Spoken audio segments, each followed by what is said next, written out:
Créer une ferme n'est pas une tâche simple. Cela implique de tenir compte d'un certain nombre de variables, comme le lieu d'installation, la méthode de culture, les produits à cultiver, ainsi que la taille de la ferme. Il vous faudra donc prendre de nombreux éléments en compte. Bonjour et bienvenue dans cette nouvelle vidéo. Avant de commencer, je t'invite à t'abonner si tu es nouveau et n'oublie surtout pas de rejoindre la chaîne sur Telegram. Comment lancer ou créer une ferme agricole? Dans cette vidéo, nous allons vous guider dans les premières étapes de l'installation d'une ferme, mais la suite dépendra de vous. Avant de commencer, je souhaiterais que tu découvres cette nouvelle machine agricole nouvelle génération.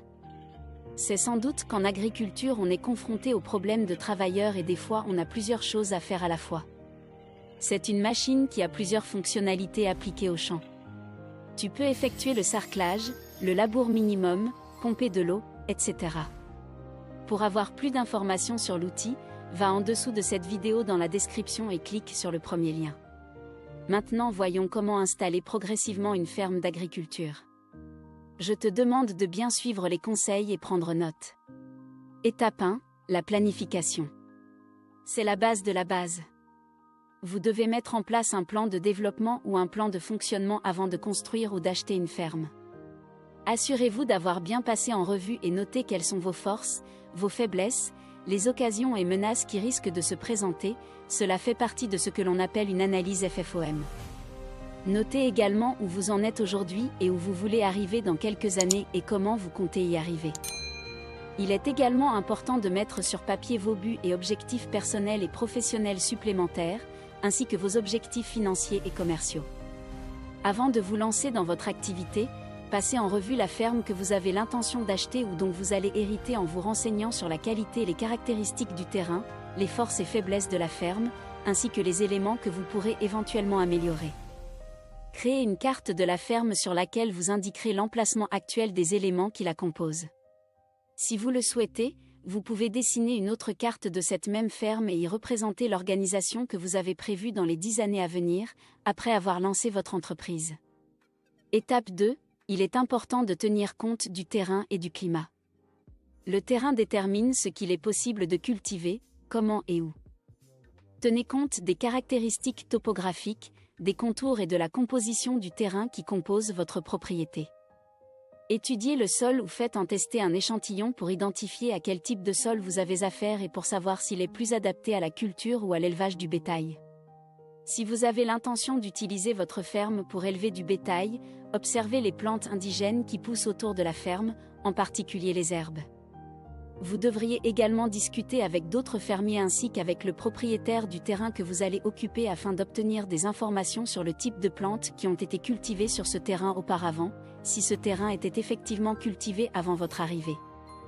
Posez des questions sur les périodes auxquelles il semait, celles durant lesquelles il réalisait les traitements ainsi que les périodes de récolte.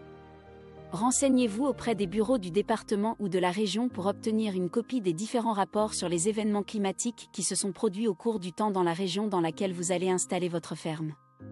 Cela est important que si vous connaissez mal l'endroit où vous allez vous installer. Vous pouvez le faire avant ou après avoir discuté avec le vendeur du terrain et certains voisins. Étape 3. Réfléchissez au capital. Si aucun bâtiment n'est construit sur la ferme que vous allez acheter, vous devrez probablement planifier et vous lancer dans des constructions pour transformer cette ferme et faire en sorte qu'elle ressemble à celle que vous aviez à l'esprit. Mais parfois, les bâtiments présents n'ont besoin que de quelques réparations, tandis que d'autres doivent être détruits, car ils sont trop décrépits et trop vieux pour être exploités. Si vous vous lancez dans la culture de légumes ou de céréales, vous devez obligatoirement posséder les machines nécessaires pour semer, entretenir et cultiver les champs. Par exemple, il est très important de faire l'acquisition d'un ou plusieurs tracteurs au cas où l'on a la capacité. D'un autre côté, si vous achetez une ferme d'élevage et que vous continuez à y élever du bétail, vous devrez probablement retaper les constructions, les clôtures, les installations de manutention, l'alimentation et les sources d'eau ainsi que l'accès à la nourriture. Il est possible que vous décidiez de changer la position de la clôture et d'en mettre une nouvelle, de rénover les zones de pâturage ou de laisser plus d'espace naturel pour les habitats sauvages si ceux-ci ont été dégradés par une précédente gestion inadéquate. Étape 4, ça y est, c'est le début de la fin. Vous devez savoir quel est le meilleur choix de légumes ou de céréales à cultiver et quels fertilisants, herbicides et pesticides vous devrez utiliser sur vos cultures.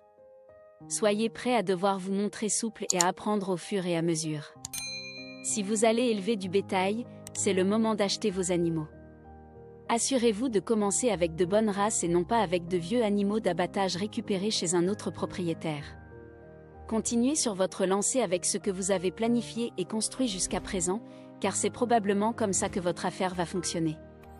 Montrez-vous responsable au moment de choisir les animaux que vous allez acheter. Si vous voulez des reproducteurs, l'idéal est de prendre un seul mâle non castré pour plusieurs femelles. Par exemple, un taureau est capable de fertiliser jusqu'à 50 femelles ou génisses en même temps. Un verra peut fertiliser 20 truies, et, comme pour les lapins, un bélier peut fertiliser jusqu'à 20 ou 25 femelles. Si vous commencez avec peu de vaches, n'achetez pas un taureau par vache. Ce conseil est valable pour tous les animaux d'élevage comme les porcs, les moutons, les chèvres, les canards, les oies, les chevaux, etc. Vous devez toutefois être prêt, à devoir faire face à des événements inattendus. Revenez toujours sur votre plan de développement et procédez aux changements nécessaires à mesure que de nouvelles idées, de nouvelles pensées et de nouveaux problèmes apparaissent. Quelques points importants. Vous devez connaître votre marché, que vous éleviez des animaux ou que vous cultiviez des céréales. Sachez quand acheter, quand vendre, à qui acheter et à qui vendre. Démarrez petit et ne soyez pas pressé.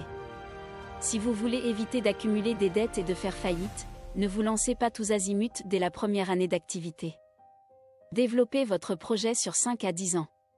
Si vous avez beaucoup de terrain à gérer, vous préférerez peut-être en louer une partie au cours des 5 premières années ou jusqu'à ce que vous ayez atteint vos objectifs avec le reste de votre propriété.